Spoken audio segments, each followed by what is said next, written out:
রাসূল পাক সাল্লাল্লাহু আলাইহি সাল্লাম বলেছেন 12 গ্রুপ মানুষ। কত গ্রুপ? সবাই বললেন না, মনে থাকবে তো? 12 দল মানুষ আল্লাহর কাছে সব থেকে দামি। কত দল? আবার বলেন না।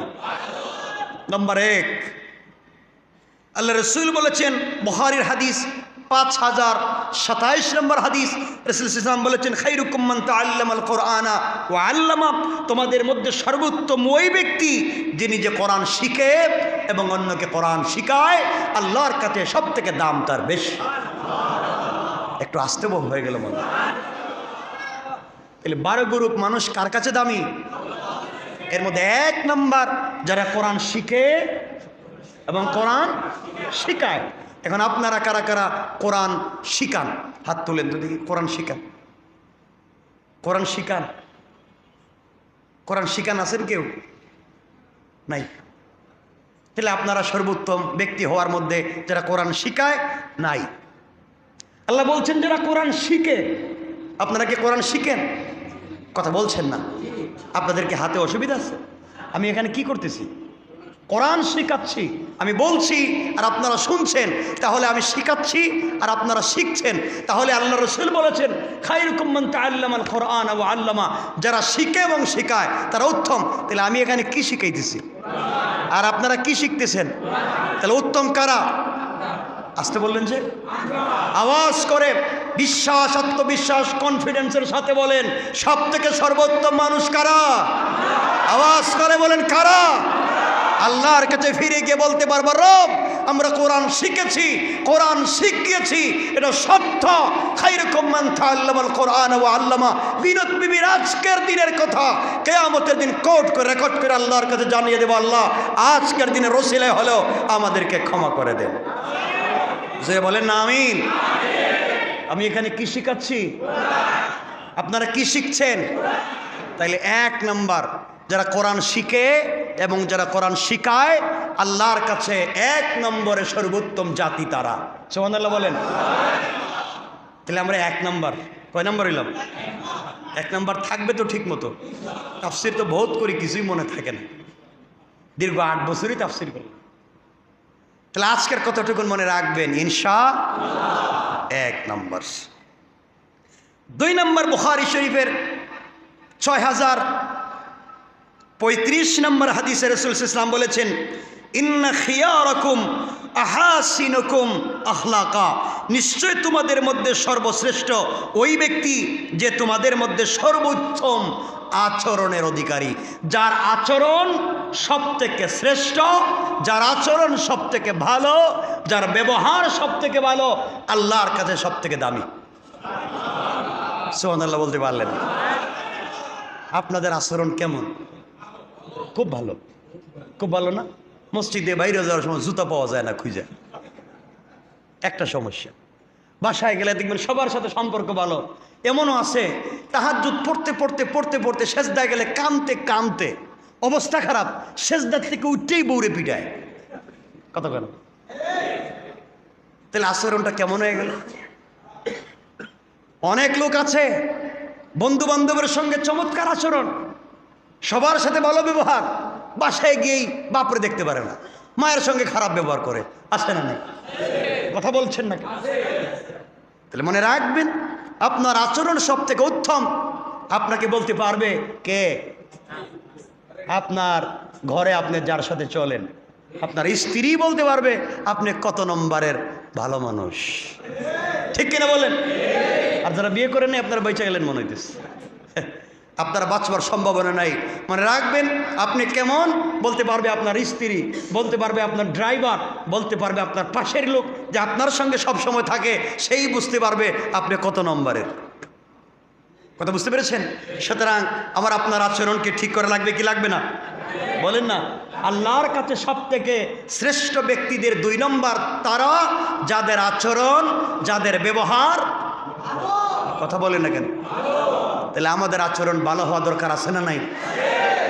কারণ আচরণ হাতে পায়ে নয়, আচরণ আসে আত্মার থেকে, ভালোবাসা আসে দিল থেকে। মনে থাকবে। কয়টা বলছি? 3 নম্বর রাসূল পাক সাল্লাল্লাহু আলাইহি ওয়াসাল্লাম বলেছেন, হাদিস হচ্ছে বুখারীর 2305 নম্বর হাদিস। রাসূল সাল্লাল্লাহু আলাইহি ওয়াসাল্লাম বলেছেন, ইন্না খিয়ারাকুম আহসানুকুম কাযা, তোমাদের মধ্যে সর্বোত্তম সেই ব্যক্তি যে ঋণ পরিশোধ করার বেলায় ভালো। কিসের বেলায়?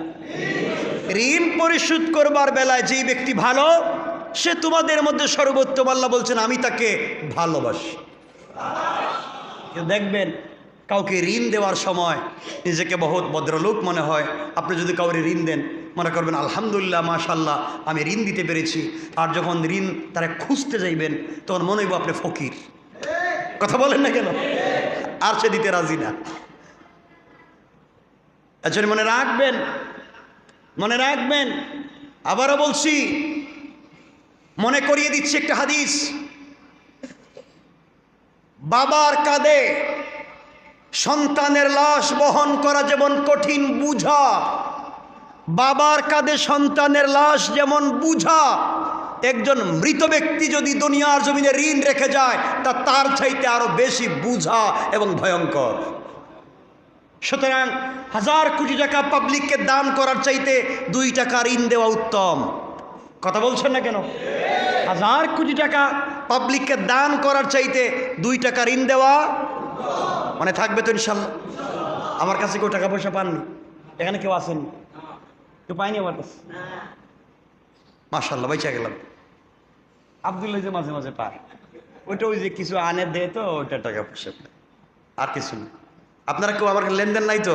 আমি বাইচা গেলাম। আল্লাহর কাছে বলবো, আল্লাহ এখানে ছিলাম, আমার সাথে কোনো লেনদেন এদের নাই। আল্লাহ আমাকে হেফাজত করুক, আপনাদেরকে হেফাজত করুক। আমিন বলেন। বাবা মনে থাকবে তো 3 নম্বর ভালো মানুষের পরিচয় কি? যে ঋণ দিতে সব থেকে বেশি ভালো মানুষ সে, যে ঋণ পরিশোধের বেলায় ভালো, যে কথা দেয় কথা মতো দিয়া দেয়। কথা মতো? আপনারা কি মনে করেন কাউরে ঋণ দিলে কথা মতো পাওয়া যায়? মাঝে মাঝে পাওয়া যায়। আর আমি এমনও জানি, এমনও লোক আছে ঋণ দেওয়ার পরও আপনি কোন দিন দিচ্ছেন, আমি তো উল্টা আপনার কাছে পাই। চিন্তা করছেন কত বড় গজব? হে ঋণ আপনার কাছ থেকে নিছে, মানে আপনি তারা চেকে, সে আপনার কাছে বলছে ভাই আমার 5 লাখ টাকা দেন, আপনি চেকে লেখা দিলেন 5 লাখ টাকা নিয়ে নাও। সে ওই 5 লাখ টাকা উঠাইয়া আপনার বিরুদ্ধে মামলা করে দিয়েছে। লোকটার কাছে 10 লাখ টাকা পাই, অমুক দিন আমার 5 লাখ টাকা চেকে দিয়েছে আর 5 লাখ বাকি আছে। আপনি বলেন বিপদে পড়লাম, ঋণ চাইলো আমারে দিলাম আমি, এখন উল্টা আমার কাছে পায়। এমন বুজুর্গ আল্লাহর ওলির সমাজে অভাব নাই। কথা বলছেন না কেন? যারা এই সমাজে মানুষের আমানত মেরে খায়, গ্রামগঞ্জে গেলে দেখবেন সব খারাপ না, কিছু ভালো মুরব্বীও আছে। এমন খারাপের জাত মুরব্বী আছে, পঞ্চায়েতের জমা টাকা, আমানতের টাকা, 2 গ্রুপের মারামারির জমা টাকা, আমানতের টাকা সব খাইয়া, জিন্দেগির মতো সব খেয়ে এরপরে মানুষের সাথে 6-9 করে। আছে না নাই? এগুলো জালেম। এগুলো কি? কথা বলেন। এগুলো আছে না নাই সমাজে? আমানতের টাকা মাইরা খায়, আমানতের টাকা। পাবলিক আমানত রাখছে, মাইরা খেয়ে ফেলাইছে। ভাই ভাইয়ের কাছে ঋণ টাকা রাখছে, মেরে খেয়ে ফেলছে। একজন জায়গা রেখে গেছিল, মরার সময় ছোট ছোট বাচ্চা, হে তার নামে সব করে ফেলাইছে। এগুলা নাই? আচ্ছা, বদদুয়া দেন এদেরকে, বদদুয়া দিয়েন, আল্লাহ যেন এদেরকে ধ্বংস করে দেয়। আসতে বললেন, বুঝলাম না কিছু। ঘটনা কি তা? এদেরকে ধ্বংস করে দিক আল্লাহ, এদের বাইচা থেকে কোনো লাভ নাই। 4 নম্বর আল্লাহর তিরমিজির হাদিস 2263 নম্বর হাদিস এবং 2432 নম্বর হাদিস। রাসূল সাল্লাল্লাহু আলাইহি ওয়াসাল্লাম বলেছেন, তোমাদের মধ্যে সর্বোত্তম ওই ব্যক্তি যার কাছ থেকে সবাই কল্যাণ আশা করে, যার কাছ থেকে মানুষ অনিষ্ট আশা করে না। মানুষ আল্লাহর কাছে ওই ব্যক্তি সব থেকে দামি, যার কাছ থেকে মানুষ সব সময় ভালোই আশা করে, সে কোনো সময় মানুষের ক্ষতি করে না। এমন মানুষ আছে না নাই সমাজে? আচ্ছা, কোনো সময় মানুষের ক্ষতি করে না। কয়টা বলছি? 5 নম্বর রাসূল বলেছেন, সহিহ ইবনে হিব্বানের হাদিস 4177 নম্বর হাদিস। রাসূল সাল্লাল্লাহু আলাইহি ওয়াসাল্লাম বলেছেন, তোমাদের মধ্যে সর্বোত্তম ওই ব্যক্তি যে তার পরিবারের কাছে ভালো। যে তার পৃথিবীতে দেখবেন বহুত লোক বাহিরে ভালো, পরিবারে ভয়ঙ্কর। কথা বলছেন? আছে না এগুলা? বউ সারাদিন আল্লাহর কাছে দোয়া করে, আল্লাহ এই জালিমটা ঘরে না আসলেই চলে, বাইরে আছে ভালোই আছে, ঘরে আইলেই তো সমস্যা। এমন আছে না নাই? আচ্ছা, বহুত সন্তান আছে, সন্তান বাহিরে থাকলে মা বাবার কষ্ট হওয়ার কথা, বহুত মা বাপ দোয়া করে আল্লাহ ঘরে আসার দরকার নেই, সারাদিন বাইরে থাকুক, ঘরে আসলেই বেজাল, মারামারি, চিল্লি কাটাকাটি। আছে না নাই এমন সন্তান? রাসূল সাল্লাল্লাহু আলাইহি ওয়াসাল্লাম বলেছেন ওই ব্যক্তি আল্লাহর কাছে সব থেকে বেশি দামি, যে কোথায় ভালো? পরিবারের কাছে। কয়জন বলছি? কয়টা বলছি? বলেন না। 6 নম্বর। 6 নম্বর শুনেন মুরব্বী বাবারা, কি বলতে চাই। রাসূল সাল্লাল্লাহু আলাইহি ওয়াসাল্লাম বলেছেন,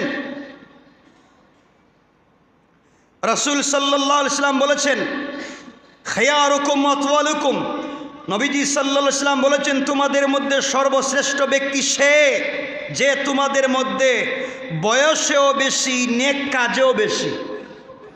সুবহানাল্লাহ বললেন না? নবীজি বলেছেন আতওয়ালুকুম আমারা ওয়া আহসানুকুম আমালা, তোমাদের মধ্যে সর্বোত্তম ওই ব্যক্তি ভালো যে বয়সেও বেশি, আমলেও। কি বুঝলেন? কিছু বললেন না। যার বয়সও বেশি, আমলও। এর অর্থ কি দাঁড়ালো? যে বুড়া বয়সেও ভালো আমল করে। আর এমনও বাবা আছেন, মুরব্বী আছেন, বুড়া বয়সে এখন আর কিছু এই লাইনই নাই। আছে না নাই? আল্লাহর কাছে ওই ব্যক্তি দামি যার বয়সও বেশি কিন্তু ওই বয়সে গিয়েও সে আমল ছেড়ে দেয় নাই। হাদিসে কুদসিতে আল্লাহ বলেছেন, আমার বান্দা যখন বৃদ্ধ বয়সে এসে পড়েছে, আগের মতো তাহাজ্জুদ পড়তে পারে না, আগের মতো রোজা রাখতে পারে না, নামাজের সময় ফেলফেল করে থাকিয়ে তাকে মসজিদে যেতে পারে না, আমার বান্দার দিলে বড় কষ্ট, আগের মতো আর হাঁটতে পারে না, আমার বান্দা যখন পারে না, আমি আল্লাহ তার জন্য রয়্যালিটি করে দেই, জোয়ান বয়সে যত আমল করেছে সবগুলোর সওয়াব তার বৃদ্ধ বয়সের আমল নামায় লিখে দেয়। আল্লাহ বুঝাতে চাইলেন ওই ব্যক্তির কথা। এজন্য জওয়ান ভাই যারা আছেন আমার মতো, আমার জন্য একটু দোয়া করেন, আল্লাহ যেন আমারও সুস্থ রাখে, আমি দোয়া করি আপনাদেরও সুস্থ রাখুক, আমরা বেশি বেশি করে যেন এক আমল করতে পারি। কারণ এই বয়সে যা করবেন, আমরা যা করব বৃদ্ধ বয়সে যদি করতে নাও পারি, আল্লাহ তাআলা ওই জওয়ান বয়সের আমলগুলাকে বৃদ্ধ বয়সে চালাইয়া দিবেন। সুবহানাল্লাহ বললেন না? তাহলে অর্থ দাঁড়ালো, জোয়ান বয়সে যত ভালো কাজ করবেন বুড়া বয়সে রয়্যালিটি পাবেন। এর অর্থ কি দাঁড়ালো? জোয়ান বয়সে যত খারাপ কাজ করবেন বুড়া বয়সে এগুলার গুনার হবে না।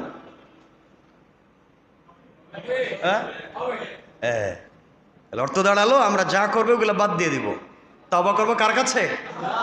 আস্তে আস্তে বলেন কেন? কয়টা বলছি? 7 নাম্বার। রাসূল সাল্লাল্লাহু আলাইহি ওয়াসাল্লাম বলেছেন খায়রুন নাসে আনফাউহুমুন নাস। নবীজি বলেছেন সহিহুল জামের হাদিস 3289 নম্বর হাদিস, নবীজি সাল্লাল্লাহু আলাইহি ওয়াসাল্লাম বলেছেন সর্বশ্রেষ্ঠ মানুষ সেই ব্যক্তি যে মানুষের জন্য সবচেয়ে বেশি উপকারী, যে সব সময় মানুষের উপকার করে। কি করে? সবাই বলেন না। সব সময় মানুষের উপকার করে। আল্লাহ বলেন সে সবচেয়ে ভালো মানুষ, মানুষের উপকার করে। কি করে? মানুষের উপকার করে। পয়সা দিয়ে পারলে উপকার করলো, নিজের জান দিয়ে পারলে উপকার করলো, একজনকে কথা বলে উপকার করে দিল। আছে না নাই? কথা বলে উপকার করে দেওয়া, ভালো পরামর্শ দিয়ে উপকার করা। এখন কারো কাছে পরামর্শের জন্য যাবেন, মনে করেন হ্যাঁ কি পরামর্শ দিবে, মানে এমন পরামর্শ দিবে আগামী 50 বছর জন্য আপনার না খাড়াইতে পারেন। কথা বলেন না কেন? এ হলো পাবলিকের বর্তমান পরামর্শ। এমন পরামর্শ দেয় আপনার একবারে মাইরা ফেলাইব, শেষ। এজন্য ভালো মানুষের সংস্পর্শে যেতে হবে, ভালো পরামর্শ নিতে হবে। কয়টা বললাম? 8 নম্বর। নবী সাল্লাল্লাহু আলাইহি ওয়াসাল্লাম বলেছেন, নবীজি সাল্লাল্লাহু আলাইহি ওয়াসাল্লাম বলেছেন শ্রেষ্ঠ মানুষ হলো সে যার অন্তর পরিচ্ছন্ন এবং মুখ সত্যবাদী। অন্তরে কোনো দাগ নাই, মানে আরেকজনের ভালো দেখে তার জ্বলে না, আরেকজনের ছেলে ইউরোপ আমেরিকা কানাডা যাইতেছে দেখা তার জ্বলে না, আরেকজনের বাড়ি গাড়ি হইতেছে দেখে তার কষ্ট লাগে না, অন্তর কি পরিষ্কার। এমন লোক আসেননি এখানে যে আরেকজনের দেখলে আপনার কষ্ট হয় না? বহুত ভালো লোক আপনারা, বহুত ভালো। সমাজটা এমন হয়ে গেছে যে একজনের ভালো দেখলে আরেকজনের সয় না। কথা বলেন না কেন? এগুলো আছে না নাই? অমুকের হয় আমার হয় না কেন, এই টেনশন নিয়ে তুই লাভ শেষ। আল্লাহ রসুল বলেছেন শ্রেষ্ঠ মানুষ সে যার অন্তর পরিষ্কার। অন্তর কি? আমরা মাঝে মাঝে কই না যে আমার অন্তর একবারে খোলা, একবারে সাদা, আমার অন্তরে কিচ্ছু নাই। মানে এর অন্তর এমন অবস্থা হয়েছে, এর আর খালি নাই, সব ভরে ফেলাইছে শয়তানি দিয়া। আছে না নাই? আচ্ছা, আল্লাহ আমাদের হেফাজত করে, বলেন আমিন। আচ্ছা, সাহাবায়ে কেরাম জিজ্ঞেস করলেন, ইয়া রাসূলুল্লাহ, সত্যবাদী মুখ আমরা বুঝলাম, কিন্তু পরিচ্ছন্ন অন্তরের অধিকারী এটা বুঝলাম না। রাসূল সাল্লাল্লাহু আলাইহি ওয়াসাল্লাম বললেন, যে অন্তর স্বচ্ছ, নির্মল, মুত্তাকি, যাকে কোনো পাপ, যার অন্তরে পাপ নেই, বাড়াবাড়ি বা জুলুম নেই, খেয়ানত এবং বিদ্বেষ নেই, খেয়ানত করে না, দিলে বিদ্বেষ রাখে না, বাড়াবাড়ি করে না, অন্যায় বেইনসাফি নাই, সেই লোকটার দিল হচ্ছে সবথেকে দামি দিল। সুবহানাল্লাহ, জুড়ে বলেন। কয়টা বলছি? 8। 9 নম্বর, রাসূল সাল্লাল্লাহু আলাইহি ওয়াসাল্লাম বলেছেন, আল্লাহর কাছে সর্বোত্তম সঙ্গী সেই ব্যক্তি যে তার সঙ্গীর কাছে উত্তম, আর আল্লাহর কাছে সর্বোত্তম প্রতিবেশী সে যে তার প্রতিবেশীর কাছে উত্তম। আপনি যদি আপনার প্রতিবেশীর কাছে ভালো মানুষ হন, আপনি ভালো মানুষ। আপনি আপনার সঙ্গীর কাছে যদি ভালো মানুষ হন, আপনি ভালো মানুষ। এখন চিন্তা করে দেখেন, কয়জন আছেন যে আপনি আপনার প্রতিবেশীর কাছে ভালো? দেখবেন আপনি এমন একজন প্রতিবেশী পাইছেন, হে আপনার দরজা রাস্তা বন্ধ করে দেয়, খাল কেটে দেয়। আছে না এগুলো প্রতিবেশী? এর জন্য প্রতিবেশী ভালো হওয়া দরকার, আর নিজের সঙ্গীর কাছে ভালো হওয়ার চেষ্টা করবেন ইনশাল্লাহ। বলেন না ইনশাল্লাহ? কারণ স্ত্রী, কিয়ামতের দিনে আল্লাহ তাআলা স্ত্রীকে জিজ্ঞাসা করবেন তোমার স্বামী কেমন ছিল। এখন স্বামীকে জিজ্ঞেস করবেন তোমার স্ত্রী কেমন ছিল। তখন স্ত্রী যদি বলে দেয় আমার স্বামী ভালো ছিল, তাহলে আল্লাহ তাকে মাফ করে দিবেন। আওয়াজটা কমে গেল মনে হয়। আর স্ত্রী যদি আল্লাহ আমার স্বামী তো বম্বাস্টিক মার্কা শয়তান ছিল, তাহলে আপনার তাহাজ্জুদ আল্লাহ দেখতে চাইবেন না। আপনার রোজা, আপনার ইস্তেগফার, আপনার শবে বরাতের দোয়া, শবে কদরের তাহাজ্জুদ, আর আপনার কাবার গিলাফ ধরে কান্নাকাটি, আল্লাহ কিচ্ছু দেখতে চাইবেন না, সব বন্ধ করে দাও। এর সঙ্গী যা কইছে হেডাই সত্য। এজন্যে স্ত্রীর সাথে, সঙ্গীর সাথে ভালো আচরণ করা দরকার, আছে না নাই? কয়জন ভালো আচরণ করেন স্ত্রীর সাথে? যারা বিয়ে করছেন একটু বলেন না, আমার একটু সহযোগিতা করেন। মাশাআল্লাহ, 2-3 জন হাত উঠিস। আপনাদের কাছ থেকে তো মন চায় জানতে যে কি করেন আপনারা, আমাদেরকে বইলে যান এক কলম, যে আপনারা যে ভালো, এটা জানার দরকার আছে না নাই? বলেন তো, পাবলিক তোকে জানতে চায়। কি কইবেন? ঠিক আছে, বয়ানের পরে এদের কাছ থেকে যাই না নিয়ে, এরা কি করে? কয়টা বললাম? কয়টা? 10 নম্বর, রাসূল সাল্লাল্লাহু আলাইহি ওয়াসাল্লাম বলেছেন, এই হাদিসটা হচ্ছে 1944 তিরমিজির হাদিস, আর বুখারীর 3559 নম্বর হাদিস। রাসূল বলেছেন, তোমাদের মধ্যে সর্বোত্তম ব্যক্তি সে যার চরিত্র সব থেকে বেশি সুন্দর। যার চরিত্র সব থেকে বেশি সুন্দর, যার চরিত্র, আল্লাহ বলেন তার কোনো হিসাব নাই। সুবহানাল্লাহ বলেন না। 11 নম্বর, রাসূল সাল্লাল্লাহু আলাইহি ওয়াসাল্লাম বলেছেন, মর্যাদায় সর্বশ্রেষ্ঠ ব্যক্তি সে যে নিজ গুড়ার পিঠে সওয়ার হয়ে শত্রুকে সন্ত্রস্ত করে এবং শত্রুরাও তাকে সন্ত্রস্ত করে। বুঝাতে চাইলেন, একজন ব্যক্তি তার দুশ্মনের সামনে দাঁড়ালেও যেন দুশ্মন নিরাপদ থাকে, দুশ্মন যেন এটা বুঝে যে আমার দুশ্মন হলেও আমার ক্ষতি করবে না। কথা বুঝতে পেরেছেন? এই ব্যক্তির চরিত্র ভালো, আল্লাহ বলেন আমার কাছেও সে ভালো। কয়টা বলছি? 12 নম্বর, রাসূল সাল্লাল্লাহু আলাইহি ওয়াসাল্লাম বলেছেন, ওই মুমিন সর্বশ্রেষ্ঠ যে আল্লাহর পথে নিজের জান এবং মাল দিয়ে লড়াই করে, যুদ্ধ করে, সে আল্লাহর কাছে সর্বশ্রেষ্ঠ। পড়েন না সুবহানাল্লাহ। কয়টা বলেছি? 12টা। এই 12টার সাথে অনেকগুলা কথা আরও আছে, সেগুলা বলতে বলতে তো অনেক সময় চলে যাবে, আর লম্বা করতে চাই না।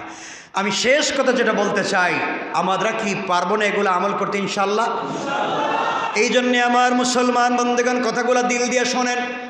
আল্লাহ রাব্বুল ইজ্জতুল জালাল বুঝাতে চাইলেন, বান্দা আমার, দুনিয়ার জমিনে চলার পথে আমানত রক্ষা করো, ইহসান ইনসাফ আমানতদারি রক্ষা করে দুনিয়ার জমিনে যদি চলতে পারো, আর বান্দা নিজের চরিত্র ঠিক রাখতে যদি পারো, ইন্তেকাল করতে দেরি হবে, আমি আল্লাহর কুদরতের হাত ধরে জান্নাতে যেতে দেরি হবে না। আমরা জান্নাতে যেতে চাই কি চাই না? আমরা রসুলকে স্বপ্নে দেখতে চাই কি চাই না? আমরা রসুলের নিজ হাতে হাউজে কৌসার চাই কি চাই না? আমরা জান্নাতে রসুলের প্রতিবেশী হতে চাই কি চাই না? আল্লাহর কাছে আমরা বলবো, আল্লাহ তাআলা, দুনিয়ার জমিনে যা করেছি, অন্যায় করেছি, আমাদেরকে মাফ করে রসুলের প্রতিবেশী হিসেবে কবুল করে না। জোরে বলেন আমিন। কথা আর লম্বা করতে চাই না। আপনারা আমার জন্য দোয়া করবেন, আমি আপনাদের জন্য দোয়া করব। আল্লাহ যেন আমাদের সবাইকে ভালো রাখেন। আমার কিছু তাকাজা আছে, জরুরত আছে, আপনারা দোয়া করবেন আল্লাহ যেন পুরা করে দেয়, দ্বীনের স্বার্থে যেন পুরা করে দেয়।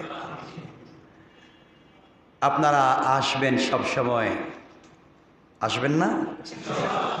সব সময় আসবেন, বেশি বেশি করে আসবেন, তাফসীর শুনবেন। আমার মনে পড়ে, আমি দীর্ঘ 8 বছর প্রায় অনেক তাফসীর আপনাদেরকে শুনিয়েছি। তাফসীরে অনেক ভুল ভ্রান্তি হয়ে থাকতে পারে, অনেক অসংলগ্ন কথা ও সৌজন্যমূলক শব্দ চয়ন হয়েছে, আপনাদের সাথে খারাপ ব্যবহারও হয়ে থাকতে পারে। এজন্য আপনারা আমাকে ক্ষমা করে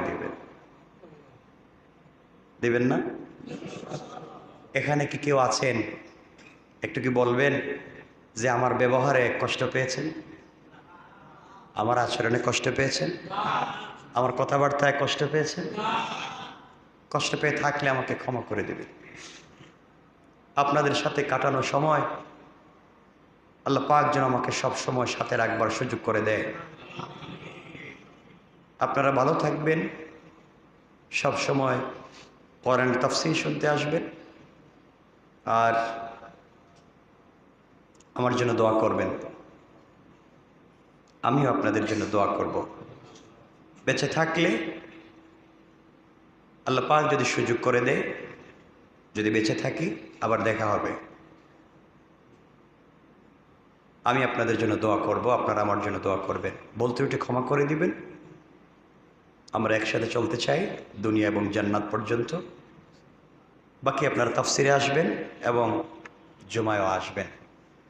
এতটুকুন মনে থাকবে, ইনশাআল্লাহ আমাকে ক্ষমা করে দিবেন। আমাদের তাফসীর আমার মনে যতটুকুন পড়ে, যেখানে থেমে গিয়েছে, আল্লাহ যেন ওখান থেকে আবারও তাফসীরগুলোকে পূর্ণাঙ্গ শুনবার আপনাদেরকে সুযোগ করে দেন।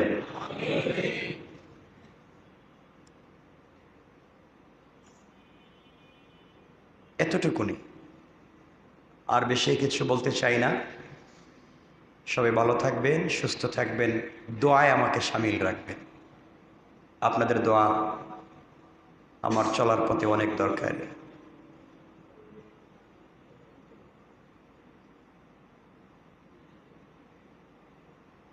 আল্লাহুম্মা আমিন।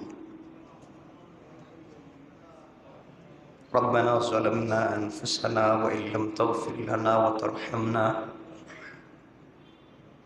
لنكونن من الخاسرين. ربنا آتنا في الدنيا حسنة وفي الآخرة حسنة وقنا عذاب النار وادخلنا الجنة مع المتقين والأبرار. اللهم اغفر لنا ولوالدينا رب ارحمهما كما ربياني صغيرا. رب ارحمهما كما ربياني صغيرا. رب ارحمهما كما ربياني صغيرا.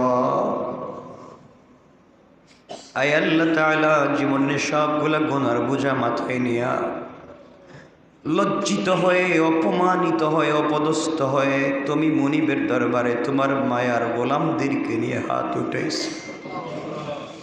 জানি তুমি আমার গুনার দিকে তাকাইলে মাফ দিবা না। আয় আল্লাহ, এতগুলা ভালো মানুষ নিয়ে হাত উঠাইছি মুনিব। আয় আল্লাহ, আমাকে গুনাহগার মনে করে এতগুলা মানুষের দোয়াকে ফিরাইয়া দি। আয় আল্লাহ, এই মানুষগুলার উসিলায় তুমি আমাকে মাফ করে দাও। ইয়া আল্লাহ, আমাদের সবাইকে মাফ করে দাও। আমাদের সবার জিন্দেগির গুনাহগুলাকে মাফ করে দাও। আমনি চক্ষু বন্ধ করলে জীবনের কত অপরাধ আর অন্যায়ের কথা মনে হয়ে যায়। দুনিয়ার সাধারণ আগুন সহ্য হয় না, কেমন করে জাহান্নামের আগুন দিয়ে তুমি জ্বালাই। আয় আল্লাহ, তোমার হাতে তো সুন্দর করে বানাইয়া দুনিয়ায় মানুষ যদি হাত দিয়া কোনো জিনিস বানায় মায়া লেগে যায়। দুনিয়ায় যদি একটা মুরগ লালন পালন করে, একটা গরু লালন পালন করে, কুরবানির সময় বিক্রি করতে কান্না চলে আসে। আল্লাহ, এতদিন দুনিয়ার জমিনে খাওয়াইয়া বড় করাইয়া কিয়ামতের দিনে কেমনে হাতে পায়ে বেড়ি লাগাইয়া জাহান্নামের আগুন দিয়ে কেমনে জ্বালাইবারে মুনি। আয় আল্লাহ, তোমার পায়ে ধরি মাফ করে দাও। জানি না এভাবে বসার আর সুযোগ হবে কিনা।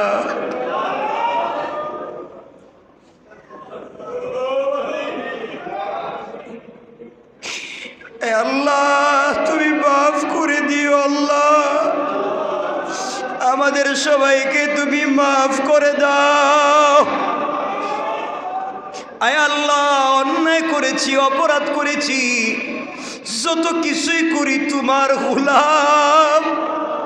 তুমি তাড়াইয়া দিলে কোথায় যাব, আর যে যাওয়ার জায়গা নাই। ইয়া আল্লাহ, আমাদের নাম ধরে ধরে মাফির ঘোষণা দিয়ে দাও। আয় আল্লাহ তাআলা, আমাদের অন্তরে যত জায়েজ মাকাসিদ আছে পুরা করে দাও।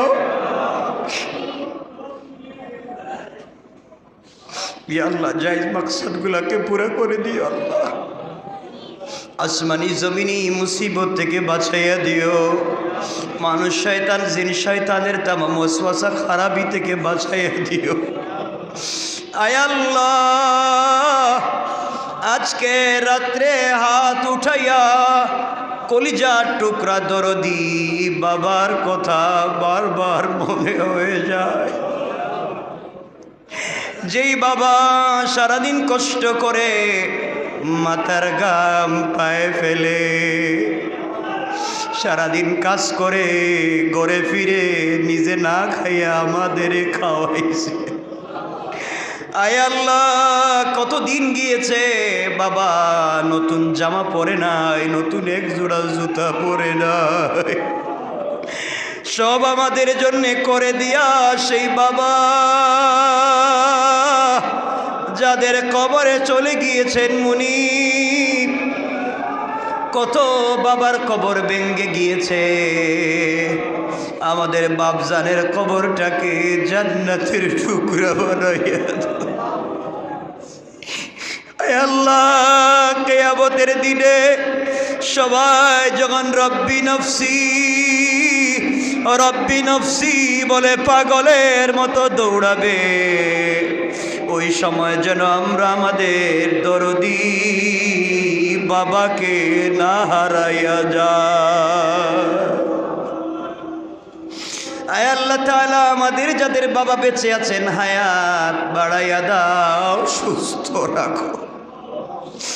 আয় আল্লাহ, আমাদের জনম দুঃখিনী দরদি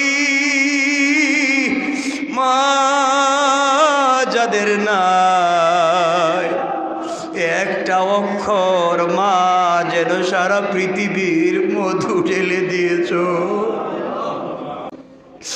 এই মা 10 মাস 10 দিন পেটে রাখছে, সন্তান হাঁটু দিয়া পা দিয়া আঘাত করছে। মা রাত্রবেলা বিছানায় পিঠ লাগাইয়া ঘুমায় নাই। আল্লাহ, সারা রাত মা দাঁড়াইয়া দাঁড়াইয়া কাটাইয়া দিয়েছে। সন্তান পেটে আসার কারণে মায়ের মুখে রুচি নষ্ট হয়ে গেছে, হাত পা ফুলে গিয়েছে।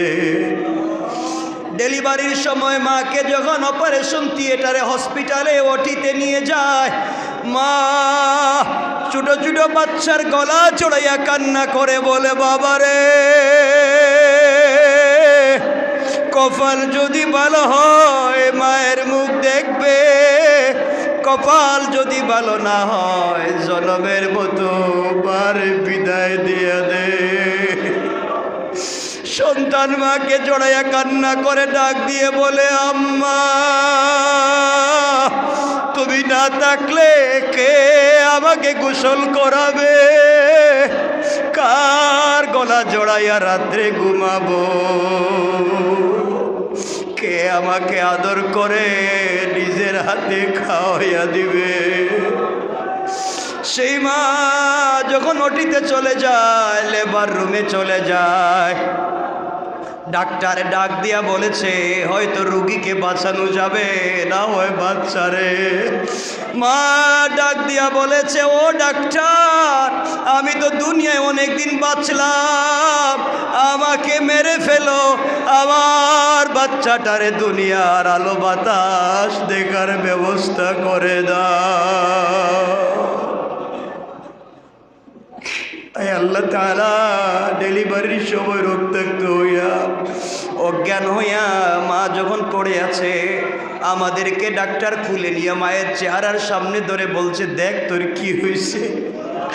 মা কষ্ট করে চক্ষু খুলে 10 মাস 10 দিন পেটে ধরার কষ্ট আর ডেলিভারির কষ্ট ভুলে গিয়া বুকের সঙ্গে জড়াইয়া বলছে, আল্লাহ আমার হায়াত নিয়া হলেও আমার বাচ্চাটারে বড় করে দাও। আয় আল্লাহ, 2-2.5 বছর বুকে দুধ পান করাইয়া যেই মা আমাদেরকে মানুষ করছে, কত রাত্র মায়ের কোলে প্রস্রাব করেছি, বিছানায় প্রস্রাব করছি। মা সারা রাত আমাদের প্রস্রাবের উপরে শুয়া আমাদেরকে বুকের উপরে রাইকা মানুষ করছে। এই মা আমাদের যাদের নাই, মায়ের কবরটাকে জান্নাত বানাইয়া দাও। আমাদের যাদের মা বেঁচে আছেন হায়াত বাড়াইয়া দাও। ইয়া আল্লাহ, আমার মা তো অসুস্থ, তোমার কুদরত থেকে শিফা দিয়া দাও। ইয়া আল্লাহ, আমাদের বাচ্চাদেরকে আলিম বানাও, হাফেজ বানাও। আল্লাহ, বাচ্চাদেরকে আলিম বানাইও, হাফেজ বানাইও। ইয়া আল্লাহ, এদেরকে দুনিয়াদার বানাইও না আল্লাহ। ইয়া আল্লাহ, এদেরকে দুনিয়াদার বানাইও না আল্লাহ। আর মনিব আমাদের কান্নার আওয়াজ মদিনায় পৌঁছাইয়া দাও। সোনার মদিনার রসুলকে বারবার স্বপ্নে দেখার তৌফিক দিয়ে দাও। ইয়া আল্লাহ, আমারও তো জায়েজ মাকসাদ আছে, আর অনেকের মাকসাদ আছে। আয় আল্লাহ, দ্বীনের খাতিরে কবুল করে নিও। ইয়া আল্লাহ, ফিতনা ফাসাদ মুক্ত রেখে কবুল করে নিও আল্লাহ। আয় আল্লাহ, দীর্ঘদিনের ভালোবাসার এতগুলা মানুষকে তোমার হাওয়ালা করে দিলাম আল্লাহ। এই মানুষগুলাকে দুনিয়ার জমিনে আমানের সাথে রাখো আল্লাহ। আমাদের সবার নামটা জান্নাতুল ফিরদাউসের লিস্টে উঠাইয়া দিও আল্লাহ। ইয়া আল্লাহ, আমাদের সবাইকে কবুল করে নাও, আমাদের দোয়াকে কবুল করে নাও। আসমানি জমিনি মুসিবত থেকে বাঁচাইয়া দিও, মানুষ শয়তান জিন শয়তান থেকে বাঁচাইয়া দিও। ইয়া আল্লাহ, দ্বীনের তামান্নাকে পুরা করে দিও, ফিতনা মুক্ত রেখে ঝামেলা মুক্ত রেখে আসান করে দিও। ইয়া আল্লাহ, তুমি ছাড়া বলবার জায়গা নাই। জানি সারাদিন মুয়াজ্জিনেরা ডাক দিয়ে আমাদেরকে বলে মসজিদে আসো, আর তোমার হাবিব বলছেন রাত্র হলে তুমি ডাকো। সারাদিন 5 বার মুয়াজ্জিনেরা বলে আল্লাহ ডাকে আসো, আর তোমার হাবিব বলছে রাত্র হলে তুমি বলো আমি বান্দারে নিজে নিজে ডাকি। আল্লাহ আমরা তো তোমার ডাকে সাড়া দিলাম, তুমি আমাদেরকে মাফ করে দাও। ইয়া আল্লাহ আমাদেরকে মাফ করে দাও আল্লাহ। আল্লাহ আমাদের সবাইকে মাফ করে দাও আল্লাহ। ইয়া আল্লাহ আমাদের সবাইকে মাফ করে দাও আল্লাহ। আল্লাহ আমাদের দিলের জায়েজ মাকসাদকে পুরা করে দাও আল্লাহ। ইয়া আল্লাহ সমস্ত ফিতনা মুক্ত রেখে ঝামেলা মুক্ত করে আমাদের জায়েজ মাকসাদকে তুমি পুরা করে দাও আল্লাহ। اللهم لك الحمد كله ولك الشكر كله نسألك الخير كله ونعوذ بك من شر كله إنك على كل شيء قدير وصلى الله تعالى على النبي وعلى آله وصحبه أجمعين آمين برحمتك يا رحمة. السلام عليكم.